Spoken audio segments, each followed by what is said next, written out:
Giro di nomine in Consiglio dei Ministri. Maria Rosaria Laganà lascia Treviso per andare a Brescia. Al suo posto l'attuale prefetto di Verbania, Angelo Sidoti. Porterò la Marca nel cuore, non mi sono mai sentita sola, le sue parole, e arriva il grazie del presidente Zaia. Boom di provvedimenti nelle scuole della Marca trevigiana, sono 330, di cui 60 quarantenni, l'arresto, monitoraggi e autosorveglianze. In meno di 24 ore l'aumento è stato di oltre 200 unità.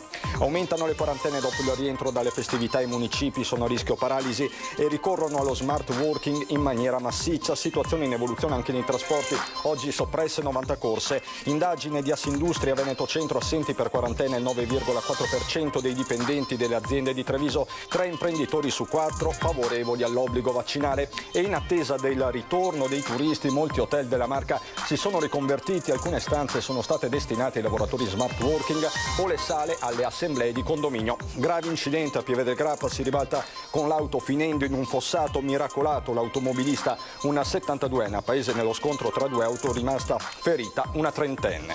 Caro bollette in montagna, dove le spese di riscaldamento sono già molto più alte della pianura, più che un salasso si preannuncia un dramma. I bellunesi chiedono interventi specifici al governo. Bentrovati, buonasera telespettatrici, telespettatori di Antenna 3. In primo piano per questa edizione trevigiana dei nostri telegiornali, il cambio di vertice in prefettura a Treviso lascia Maria Rosaria Laganà destinata alla prefettura di Brescia. Arriva il prefetto di Verbania, Angelo Sidoti. Porterò Treviso nel cuore, queste le parole della prefetta. Dire che lascio il cuore a Treviso non è bello, perché sennò sembra che uno vada nell'altra città senza cuore, questo non è cosa, però dire che ti porto una città nel cuore si può dire. Ti porto veramente una città e una provincia in cui mi sono trovata molto bene, in cui ho lavorato con tutti gli attori del territorio con grande, facilità di dialogo e con grande anche soddisfazione, e penso di poter dire anche con dei buoni risultati. Porterà Treviso nel cuore Maria Rosaria Laganà, e lo dice a margine del giro di 9 nomine ratificato dal Consiglio dei Ministri. Laganà a breve lascerà il palazzo di Piazza dei Signori per andare a guidare la prefettura di Brescia. Al suo posto arriverà Angelo Sidoti, attuale prefetto di Verbania, anche se manca l'ufficialità della nomina. Laganà era arrivata a Treviso nel luglio del 2018, più di 3 anni in prima linea senza mai risparmiarsi. La lotta al virus e il contenimento delle problematiche sociali legate alla pandemia, le sue priorità. Tra l'altro abbiamo tutti vissuto un periodo molto particolare, inatteso, inaspettato, e l'abbiamo affrontato senza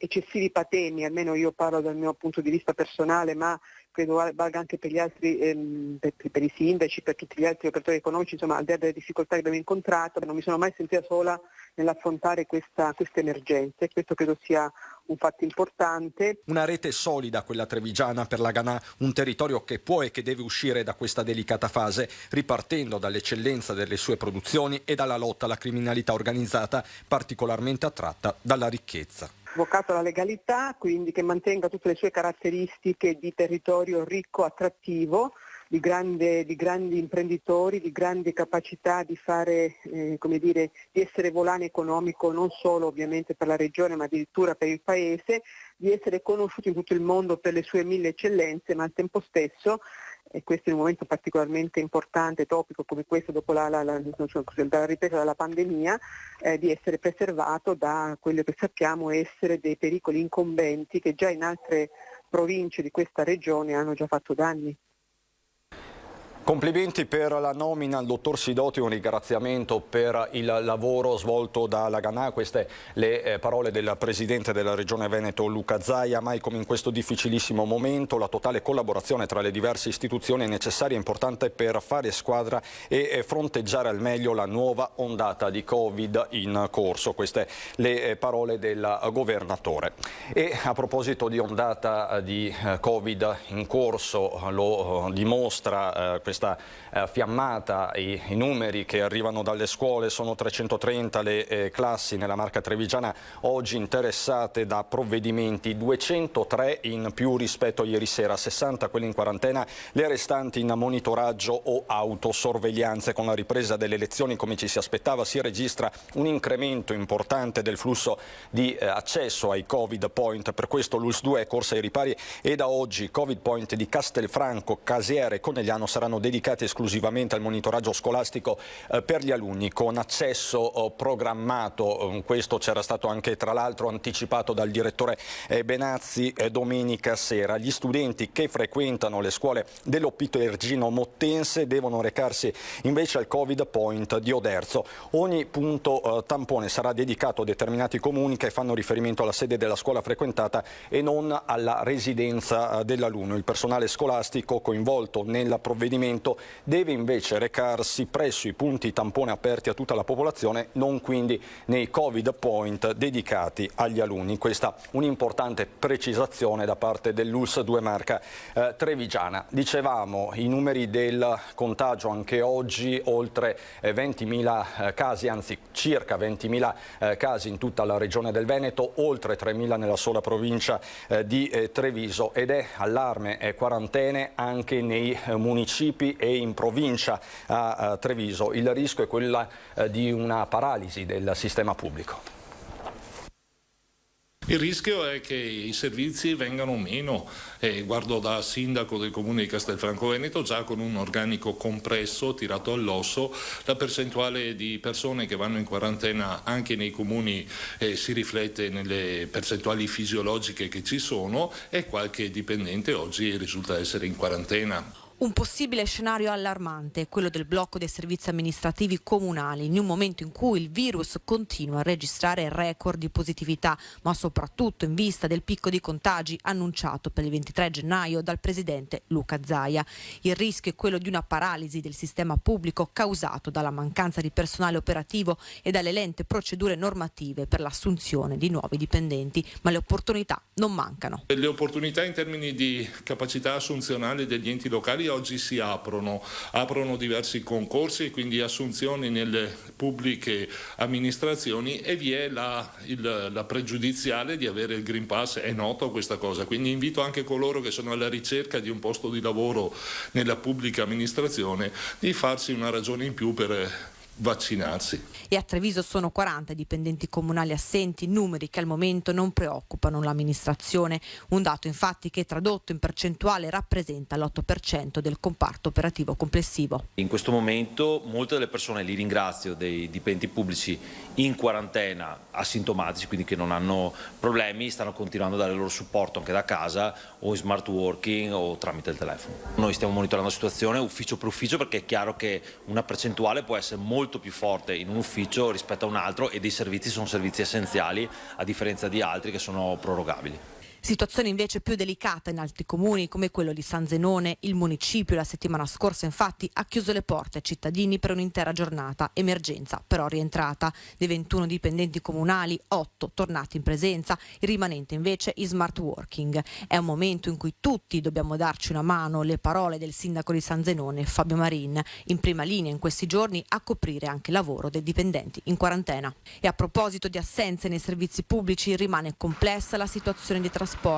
Oggi MOM, pur garantendo il servizio scolastico, sospende 90 corse per mancanza di personale, mettendo però in campo tutte le risorse possibili. Oggi 90 corse sono state sospese per carenza di personale, chi in quarantena, chi in isolamento fiduciario, chi contagiato, chi Novax, chiamiamoli così, o Freevax che dir si voglia.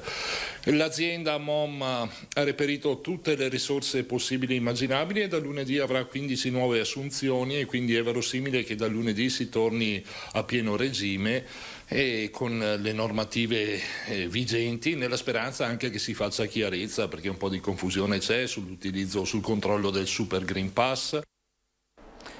E non va meglio nel settore privato, circostanziato l'allarme degli industriali. I lavoratori sono tornati nelle aziende dopo la pausa natalizia, non tutti però. Secondo una prima indagine di Assindustria Veneto Centro, nelle aziende di Padova e Treviso si è registrato un tasso di 9,4% di assenze dai posti di lavoro. Per contagio o quarantena risulta che un'azienda su 10 sia senza il 20% del personale. Il dato emerge da un'indagine rapida condotta dagli industriali l'11 e 12 gennaio su un campione di 628 imprese associate delle due province, per un totale di oltre 53.000 dipendenti. La prossima entrata in vigore del Super Green Pass e l'impennata dei contagi spingono il 75,8% degli imprenditori a dichiararsi d'accordo con l'introduzione dell'obbligo vaccinale per tutti i lavoratori del settore privato e pubblico. Per il presidente di Assindustria Veneto Centro, Leopoldo Destro, questa ripresa forte della pandemia è certamente un fattore di incertezza che si aggiunge agli altri ancora più impattanti e causa di tensioni per le imprese, come i prezzi alle stelle dell'energia e la carenza di materie prime. Dobbiamo evitare che la nuova ondata pandemica rischi di compromettere la ripresa economica e sociale, conclude. Ed è collegata la richiesta della Camera del Lavoro della CGIL che chiede al governo di rifinanziare il fondo INPS che equipara la quarantena fiduciaria alla malattia. Noi chiediamo che intanto venga rifinanziato, perché il rischio è quello che si ritrovi con qualcuno che va al lavoro pur dovendo rimanere in quarantena fiduciaria. Anche la CGIL Treviso si unisce all'appello lanciato dalla Confartigianato Marca Trevigiana al governo perché rifinanzi il fondo INPS che equipara la quarantena fiduciaria, quella che scatta in caso di contatto con un positivo alla malattia. Da 1 gennaio infatti i lavoratori che si trovano in questa situazione sono costretti a ricorrere a permessi o ferie per non vedersi decurtare lo stipendio. Se si vuole continuare in maniera surrettizia ad obbligare la gente a vaccinarsi, è bene che lo si dica una volta per tutte, noi lo diciamo da tempo, che il vaccino deve essere un obbligo, e un obbligo a prescindere dall'età anagrafica, ma per tutti i cittadini. Già lo scorso autunno si era presentata una situazione simile, con il governo che, spinto dalle pressioni dei sindacati e delle associazioni di categoria, aveva rifinanziato il fondo intervenendo retroattivamente. Ma rispetto a quei mesi lo scenario, spiega il direttore dell'INPS regionale Pone, è cambiato, in primis per la campagna vaccinale che ha subito una forte accelerazione. Il primo tema è che le quarantene per quanto riguarda i soggetti vaccinati o guariti sono ormai ridotte sostanzialmente al minimo. Dall'altro lato c'è sempre la possibilità per il datore di lavoro di inserire il dipendente in smart working, e quindi questo è un ulteriore elemento che va a ridurre le platee potenzialmente interessate dalla copertura di un periodo svolto in quarantena. Quindi parliamo sostanzialmente dei non vaccinati e dei non vaccinati che non possono essere posti in smart working. Il governo dunque potrebbe avere con questo mancato rifinanziamento fissato un obiettivo.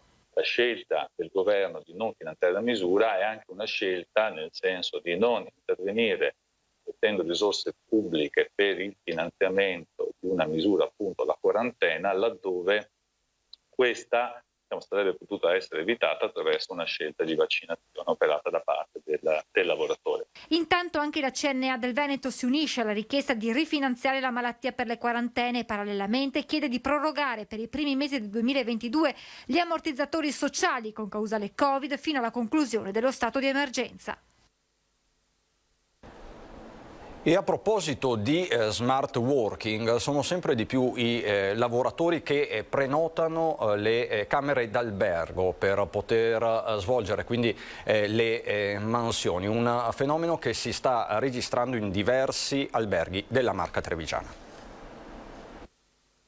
Ci sono addirittura anche alcuni alberghi che stanno utilizzando le loro stanze per gli uffici, per lo smart working, per realizzare occasioni di incontro per i lavoratori. La necessità di rispondere alle nuove esigenze che la pandemia ha portato alla luce reinventandosi. È così che anche le attività si riconvertono, come nel caso delle strutture alberghiere. Hanno messo a disposizione le loro stanze per fare dei piccoli uffici per poter realizzare incontri di lavoro, perché da casa a volte è complicato lavorare. Ci sono anche alberghi che hanno trovato un forte incremento di uso sale per le riunioni di condominio. Questa è un'altra particolarità. Ci sono state in questo periodo innumerevoli riunioni di condominio per poter accedere o scegliere di accedere al bonus del 110%.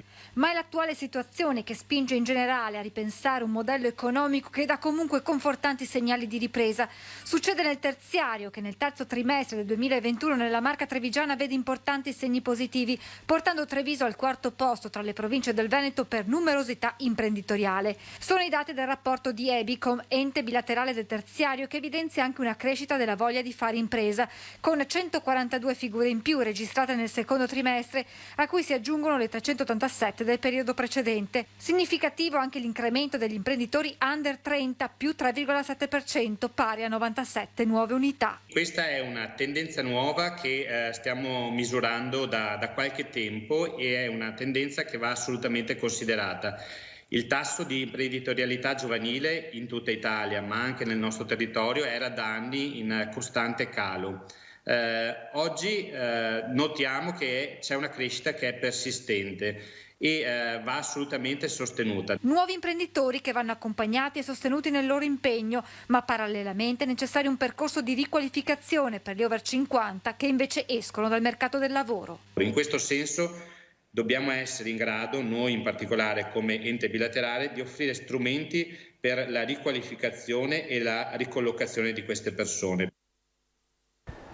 Sta bene e continua a comunicare ovviamente da remoto con i suoi concittadini e pazienti il sindaco no Green Pass di Santa Lucia di Piave, Riccardo Szumski, positivo al Covid. Non ho particolari sintomi, la sto trattando come un'influenza. Queste le sue parole.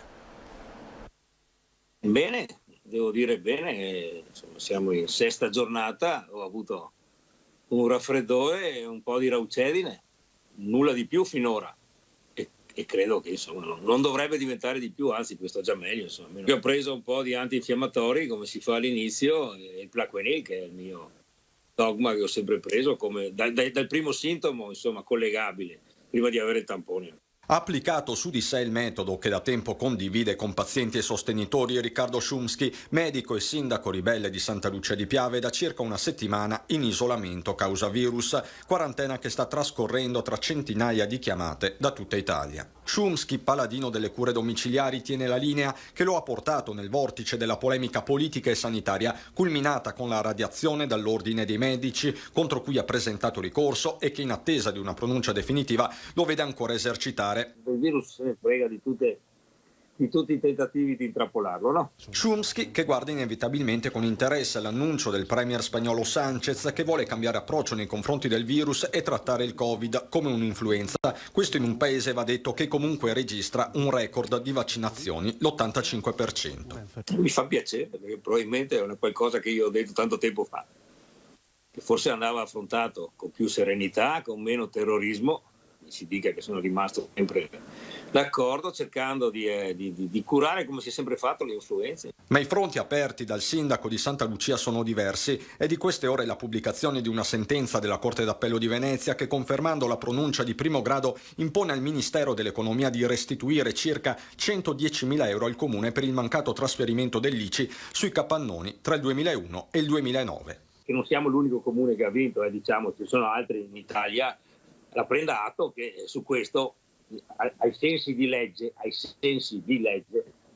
ha commesso una, chiamiamola irregolarità. Io la chiamo sempre rapina, ma insomma.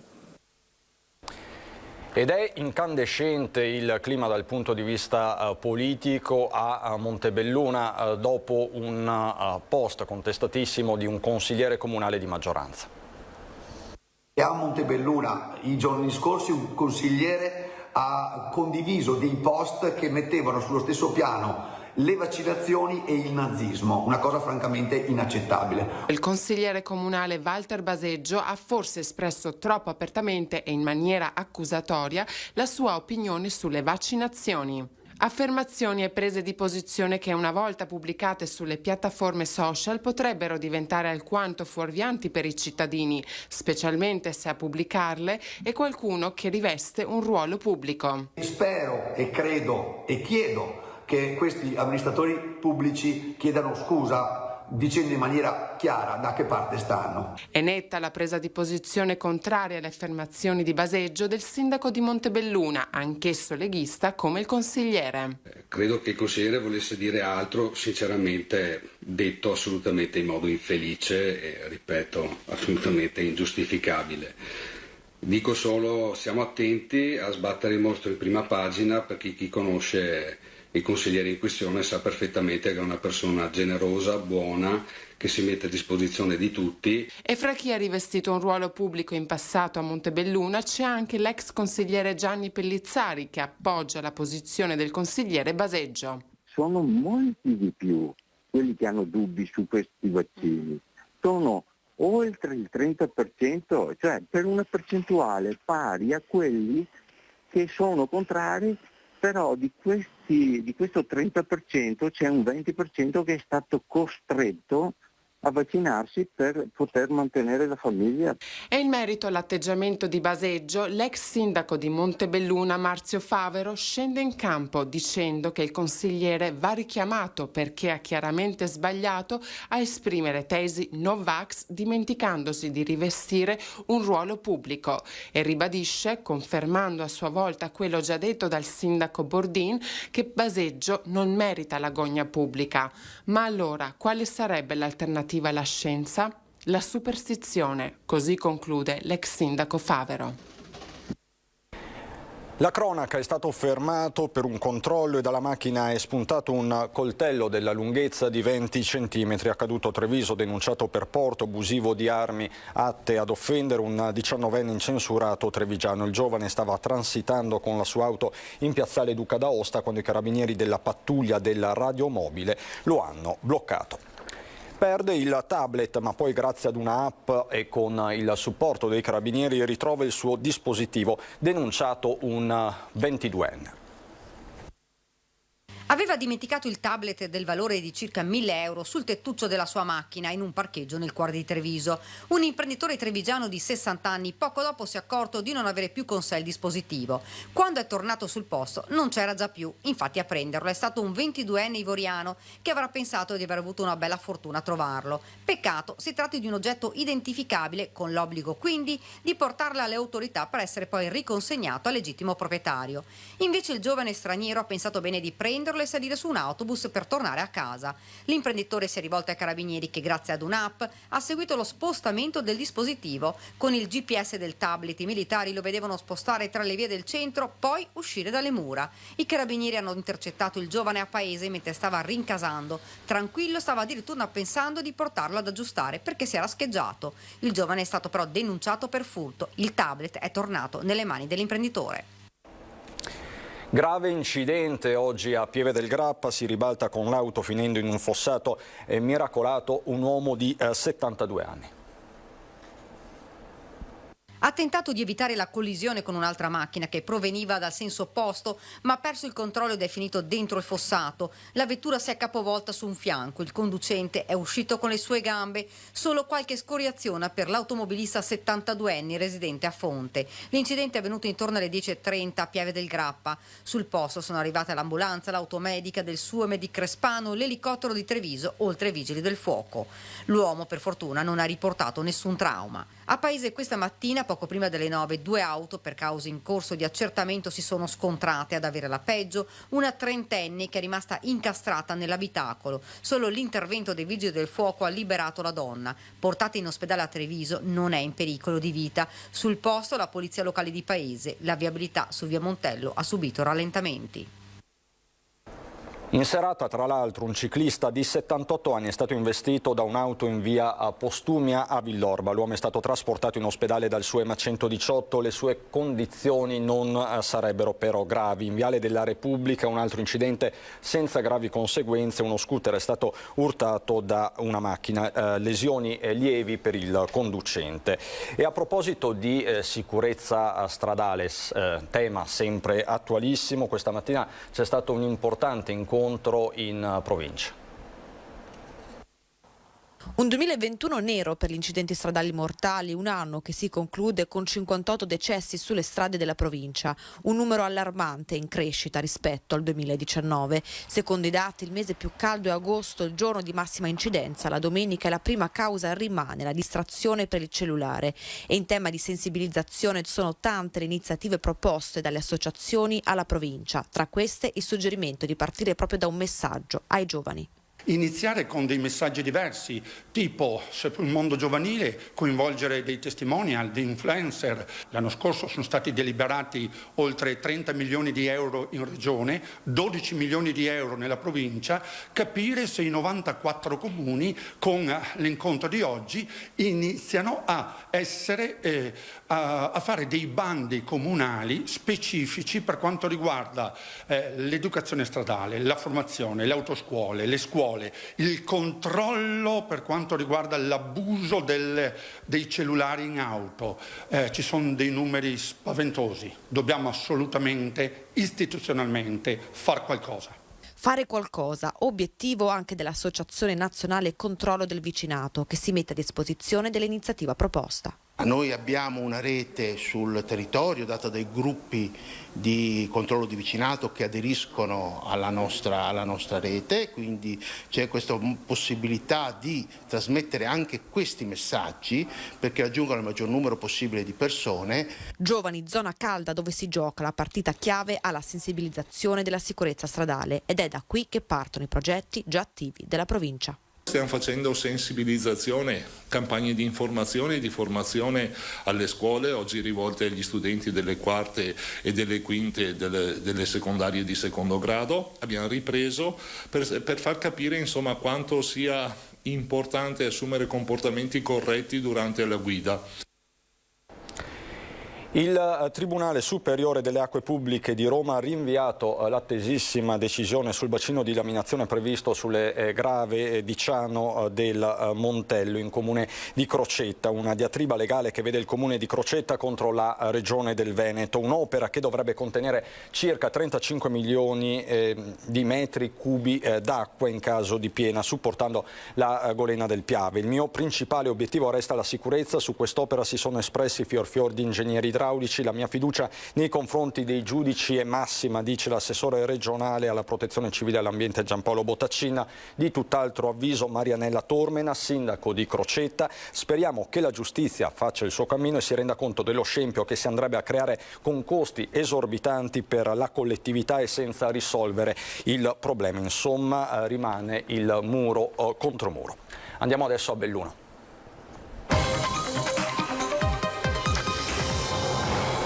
In apertura della cronaca dal bellunese un vero e proprio allarme, quello sul caro energia, il caro bolletta. Per la montagna è un dramma, così le associazioni di categoria, in particolare Ascom e Confartigianato, mentre Confindustria spinge per l'approvazione della legge quadro sulla montagna.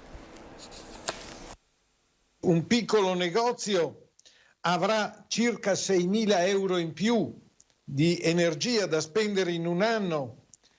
Un ristorante, abbiamo dei dati di Confcommercio, può spendere, un piccolo ristorante, 8.500 euro in più.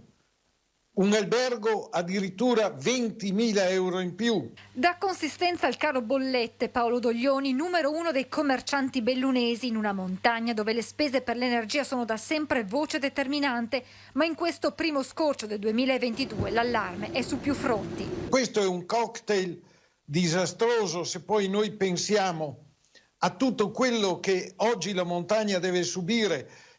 La montagna sta subendo le difficoltà di non arrivo di clienti dall'estero. Cocktail velenoso, dice Doglioni, che può essere addolcito solo con precise politiche. Ecco perché mi sono permesso di mandare agli parlamentari bellunesi una lettera proprio sollecitando un certo aiuto, un fondo montagna che vada ad associarsi a quella che è stata la campagna, da sempre io lo dico, molto positiva dei vaccini. Analogo l'appello arrivato anche dagli artigiani, dove si prospettano aumenti oltre il 200% per le aziende che si occupano di plastica o ceramiche, rincari che vanno disinnescati, dice la presidente della Confartigianato Claudia Scarzanella. Spese insostenibili, dice, soprattutto se sommate agli aumenti delle materie prime. Sullo sfondo c'è un'altra partita, quella della legge quadro sulla montagna, che prevede nuovi strumenti anche per le imprese del territorio, agevolazioni fiscali per l'innovazione e le start-up. 100 milioni di euro sono già previsti per il 2022 nella legge di bilancio. La stessa ministra Gelmini lunedì a Padova ha prospettato tempi brevi per l'approvazione. Bisogna blindare il testo e metterlo al riparo dalle fibrillazioni del Quirinale, le parole della numero 1 degli industriali, Lorraine Berton.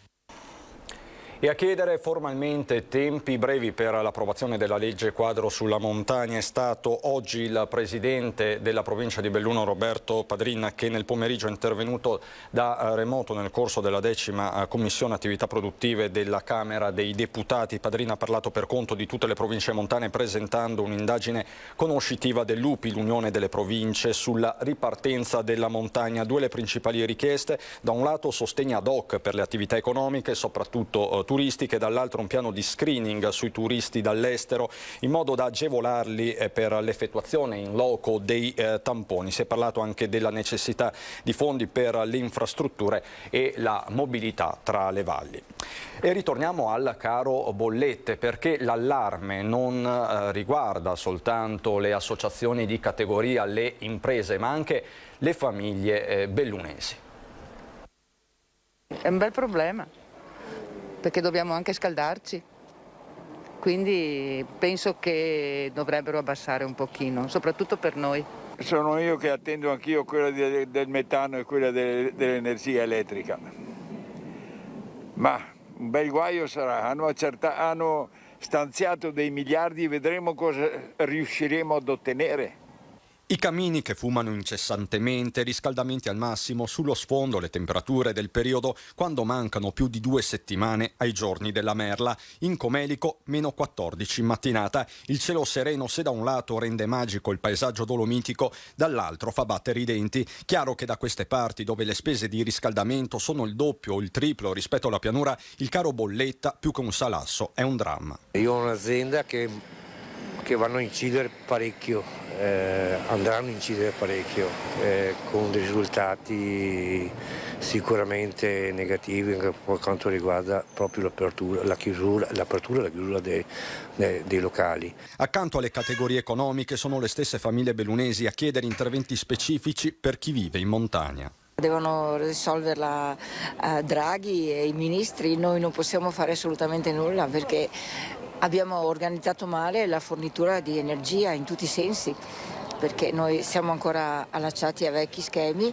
Sono fortunati quelli che hanno le fonti naturali. Pazzesco, soprattutto per noi che questa è una zona che abbiamo il Piave, no? Che è il più sfruttato fiume d'Europa, e noi che subiamo questa faccenda proprio ecologica, diciamo, e dobbiamo pagare di più degli altri la bolletta. Una nazione dove l'energia costa troppo è destinata a fallire. C'è sempre là che guardi la bolletta e guardi la buchetta dell'elettrico, oddio, quasi che neanche oggi non è arrivata, sono salva, ma se no mi viene su delle angosce. Oltretutto sono io mettermi a posto i denti, quindi pardelana, barca e skate, Madonna, che brutte robe.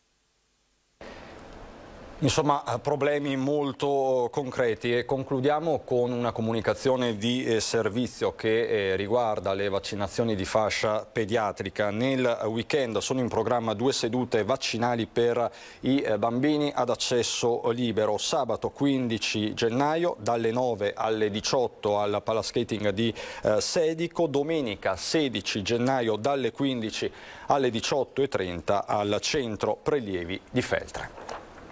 Chiudiamo quindi con questa comunicazione dell'Uls 1 Dolomiti, questo telegiornale. Da Belluno e Treviso è tutto, non ci sono aggiornamenti dell'ultima ora, vi lascio alle previsioni del tempo. Buona serata.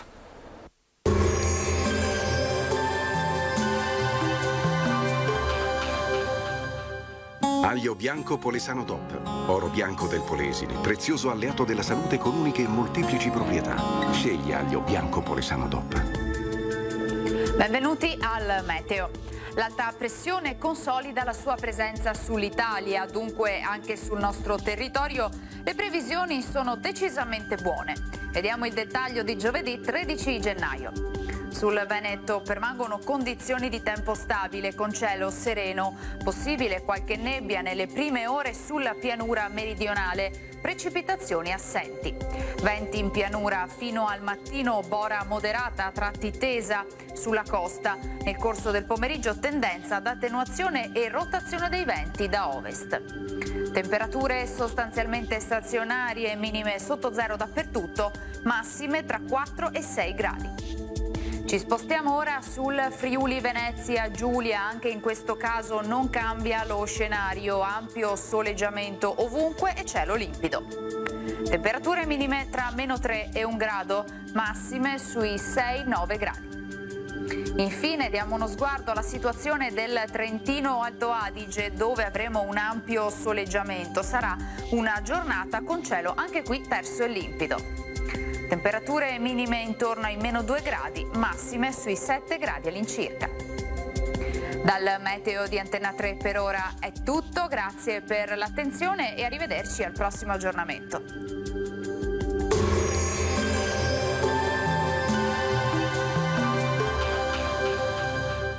Aglio bianco Polesano DOP, oro bianco del Polesine, prezioso alleato della salute con uniche e molteplici proprietà.